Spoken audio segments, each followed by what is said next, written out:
سورہ اعراف میں فرمایا گیا فَلَنَسْأَلَنَّ الَّذِينَ أُرْسِلَ إِلَيْهِمْ وَلَنَسْأَلَنَّ الْمُرْسَلِينَ، ہم لازماً پوچھ کر رہیں گے ان سے بھی جن کی طرف رسولوں کو بھیجا، اور ہم لازماً پوچھیں گے رسولوں سے بھی، ہمارا پیغام تمہارے پاس آیا تھا تم نے پہنچایا؟ اے اللہ میرے پاس جو پیغام آیا تھا میں نے پہنچا دیا۔ اب کہیں گے اب تم اپنی بات کرو، تمہیں پیغام پہنچا تم نے کیا کیا؟ اس کی ایک سادہ سی مثال بھی ہے، اگر آپ اپنے کسی دوست، اپنے کسی عزیز کو کوئی پیغام بھیجتے ہیں کسی آدمی کے ذریعے کہ بھائی دیکھنا کل شام تک میرا یہ کام ضرور کر دینا، ضرور کر دینا، ضرور کر دینا، میرا ورنہ بہت نقصان ہو جائے گا، وہ کام نہیں ہوا، آپ کا نقصان ہو گیا، آپ غصے میں آگ بگولا ہو کر غضبناک گئے اپنے دوست، اپنے عزیز کے پاس، بھلے آدمی میں نے تمہیں وہ پیغام بھجوایا تھا، تم نے وہ کام نہیں کیا، اب میرے نقصان کا ذمہ دار کون ہے؟ اگر وہ یہ کہہ دے بھائی مجھے تو آپ کا پیغام پہنچا ہی نہیں، اب کچھ اور کہہ سکتے ہیں؟ وہ جہاز کی طرح غصہ بیٹھ جائے گا کہ نہیں؟ He is not responsible, he is not accountable. اب سارا غصہ آئے گا اس پیغام پر ہو، بھلے آج بھی تجھے میں نے امین بنایا تھا، ایک پیغام تیرے ذریعے سے بھیجا تھا، تو نے نہیں پہنچایا تو میرے نقصان کا ذمہ دار اب تو ہے۔ یہی وجہ ہے کہ حضور نے خطبہ حجۃ الوداع کے آخر میں 1.25 لاکھ کا جب مجمع تھا، آخر میں آپ نے اپنی تعلیمات کے جو بہت اہم نکات تھے انہیں فنیشنگ ٹچز دیے، غلاموں کے ساتھ حسن سلوک، عورتوں کے ساتھ حسن سلوک، اور پھر ایک سوال کیا الا هل بلغت، 3 دفعہ سوال اور 3 دفعہ جواب آیا انا نشهد انك قد بلغت الرسالة واديت الامانة ونصحت الامة وكشفت الغمة۔ ہاں حضور ہم گواہ ہیں، آپ نے حق رسالت ادا کر دیا، آپ نے حق امانت ادا کر دیا، آپ نے امت کی خیر خواہی کا حق ادا کر دیا، آپ نے گمراہی کی تاریکیوں کے پردے چاک کر دیے، پھر آپ نے آسمان کی طرف نگاہ کی، انگشت شہادت سے اشارہ اللہم اشہد، اللہم اشہد، اللہم اشہد، اے اللہ تو بھی گواہ ہے، یہ مان رہے ہیں کہ میں نے ان کو تیرا پیغام پہنچا دیا۔ آج یہی ذمہ داری امت مسلمہ پر ہے۔ اب سوچئے آج کے حالات میں کیا نوع انسانی کو یہ حق حاصل نہیں ہوگا کہ اللہ کی عدالت میں قیامت کے دن ہمارے خلاف استغاثہ دائر کرے، اے اللہ یہ تھے تیری کتاب کے کسٹوڈینز، یہ تھے جو بنے پھرتے تھے تیرے رسول کے عاشق، اور انہوں نے ہمیں تیرا پیغام نہیں پہنچایا، جن تک بھی پیغام نہیں پہنچا، آپ بتائیے ان تک پیغام کے نہ پہنچانے کا الزام کس پر آئے گا؟ اب اس کے لیے جدوجہد، اس کے لیے محنت، اس کے لیے ایثار، اس کے لیے قربانی، کچھ ذہین ترین نوجوان تو ایسے ہوں جو اعلیٰ علمی سطح پر اسلام کی دعوت پیش کر سکے، قرآن کی دعوت پیش کر سکے، پھر عام طور پر عام آدمی عوام کے اندر جا کر موعظہ حسنہ، اچھے واعظ کے ذریعے سے از دل ریزت بر دل خیزت، خلوص کے ساتھ بات دل سے نکلتی ہے تو دل پر جا اترتی ہے۔ لیکن جو ایجوکیٹڈ ایلیٹ ہوتے ہیں ان کے دماغ میں بہت سے فلسفے گھسے ہوئے ہیں، ڈارونزم گھسا ہوا ہے، فرائڈزم گھسا ہوا ہے، مارکسزم گھسا ہوا ہے، لاجیکل پازیٹیوزم گھسا ہوا ہے، تو ان کو جب تک صاف نہ کریں، اور یہ کہ عام آدمی تو ان کو صاف نہیں کر سکتا، وہ تو ذہین اور فطین نوجوان ہوں جنہوں نے یہ نظریے بھی گہرائی میں اتر کر جو ہے ان کا علم حاصل کیا اور قرآن کی گہرائیوں میں غوطہ زنی کی ہو، وہ ہی صرف کر سکیں گے، اور یہ تو پھر ایک لائف لانگ فینومینن ہوگا۔ خیرکم من تعلم القرآن وعلمہ، تم میں سے بہترین لوگ وہی ہیں جو قرآن سیکھیں اور سکھائیں۔ تو حضور صلی اللہ علیہ وسلم نے 12 برس جہاد کیا قرآن کے ذریعے سے۔ اب دیکھیے سب سے پہلا جہاد میں نے آپ کو بتایا اپنے نفس کے خلاف ہے، اس کا ذریعہ کیا ہے؟ اس کا بڑا خوبصورت جواب دیا ہے علامہ اقبال نے، اور 2 احادیث کے مفہوم کو جمع کر دیا ہے 2 اشعار میں۔ احادیث کیا ہیں؟ ایک یہ ہے ان الشیطان یجری من الانسان مجری الدم، شیطان تو انسان کے اندر اس طرح گردش کر سکتا ہے جیسے کہ خون گردش کرتا ہے۔ آپ کی باڈی کا کوئی سیل اگر اسے خون نہ پہنچے تو زندہ رہے گا؟ ایک ایک خلیے تک پہنچے گا.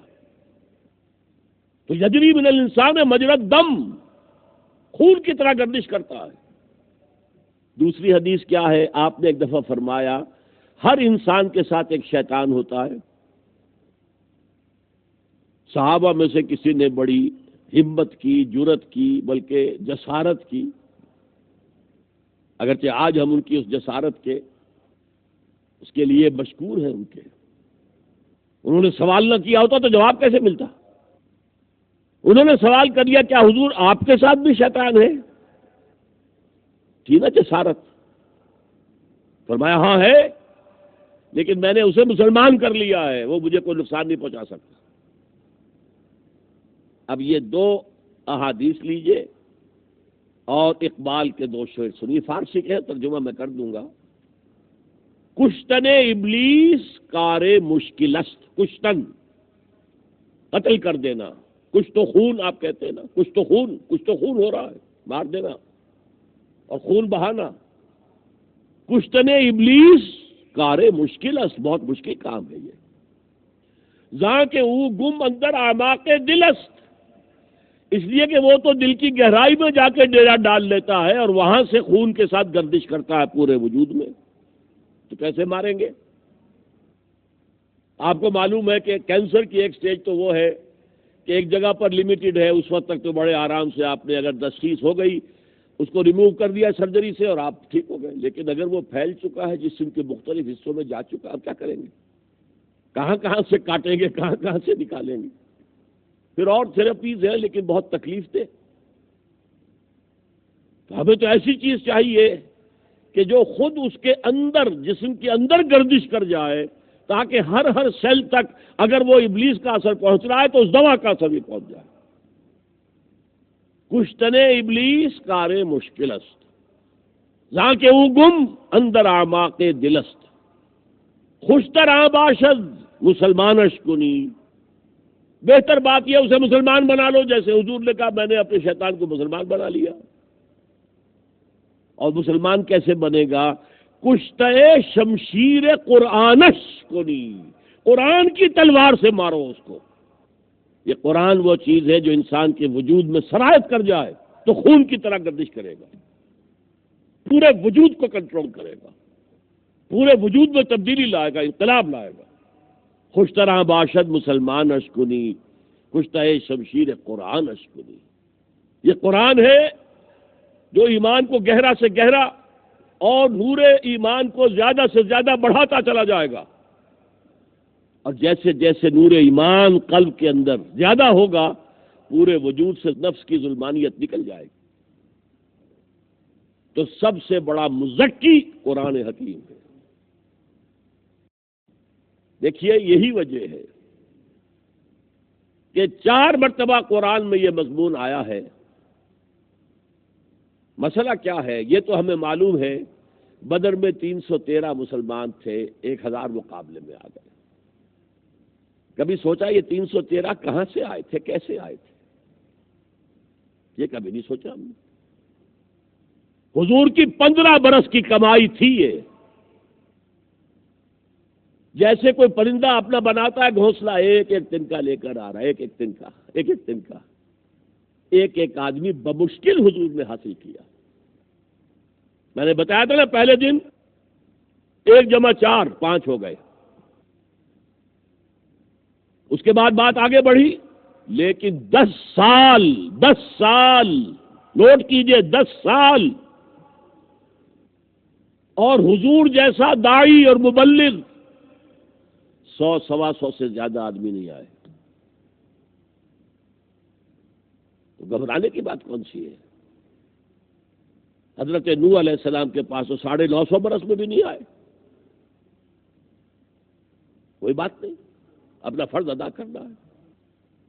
البتہ اگلے 10 سالوں میں پورا انقلاب آ گیا، اور وہ تو میرا موضوع نہیں ہے. دنیا میں تسلیم کیا گیا کہ عظیم ترین انقلاب، گمبھیر ترین انقلاب، جامع ترین انقلاب پوری انسانی تاریخ کا محمد نے برپا کیا صلی اللہ علیہ وسلم. ایم این رائے نے یہ بات کہی، ڈاکٹر مائیکل ہارٹ نے یہ بات کہی، ایچ جی ویلز نے یہ بات کہی۔ دنیا کے تمام انقلابات کی تاریخ میں محمد کا انقلاب صلی اللہ علیہ وسلم عظیم کریم ہے۔ تو یہاں مسئلہ سمجھنے کا ہے، وہ 313 کہاں سے آئے تھے؟ اس کے لیے قرآن مجید میں جو میں نے آخری آیت آپ کو سنائی تھی، جو 3 مرتبہ قرآن میں آئی ہے، 3 مرتبہ میں سے آخری ٹکڑے میں تھوڑا سا فرق ہے۔ 2 آیتیں تو ایگزیکٹلی وہی ہے شروع سے آخر تک، تیسرے میں آخری ٹکڑا ذرا مختلف ہے۔ سورہ توبہ اور سورہ صف میں کیا ہے؟ هو الذی ارسل رسولہ بالہدی ودین الحق لیظہرہ علی الدین کلہ ولو کرہ المشرکون۔ وہی ہے اللہ جس نے بھیجا ہے اپنے رسول صلی اللہ علیہ وسلم کو الہدا، قرآن حکیم دے کر، ہدایت کاملہ، اور دین حق دے کر، سچا نظام، the politico socio economic system based on fair play and justice, social justice کا نظام اللہ نے دیا ہے تاکہ اس نظام کو لیظہرہ علی الدین کلہ، پورے کے پورے نظام کے اوپر غالب کر دے۔ وَلَوْ كَرِهَ الْمُشْرِكُونَ، ہاں یہ مشرکوں کو کتنا ہی ناگوار ہو۔ مشرک کون ہوتا ہے؟ آپ سمجھتے ہیں جو بتوں کو سجدہ کرے صرف وہی مشرک ہے؟ جس نے اللہ کے سوا کسی اور کو حاکم مانا وہ مشرک ہے سب سے بڑا آج کے دور کا۔ ان الحکم الا للہ، اللہ کے سوا کسی کو حق حاصل نہیں ہے کہ وہ اپنا حکم چلائے۔ لا یشرک فی حکمہ احدا، وہ اپنے حکم کے اختیار میں کسی کو شریک کرنے کو تیار نہیں ہے۔ اللہ بڑا غیور ہے، بالکل تیار نہیں۔ سورہ فتح میں جب یہ آیت آئی تو آخری ٹکڑا کیا ہے؟ هو الذی ارسل رسولہ بالہدی ودین الحق لیظہرہ علی الدین کلہ، یہاں تک تو بالکل وہی ہے۔ وکفی باللہ شہیدا، اور اللہ کافی ہے مدد کے لیے، اللہ کی مدد شامل حال ہوگی اور یہ انقلاب آئے گا، اور وہ آیا۔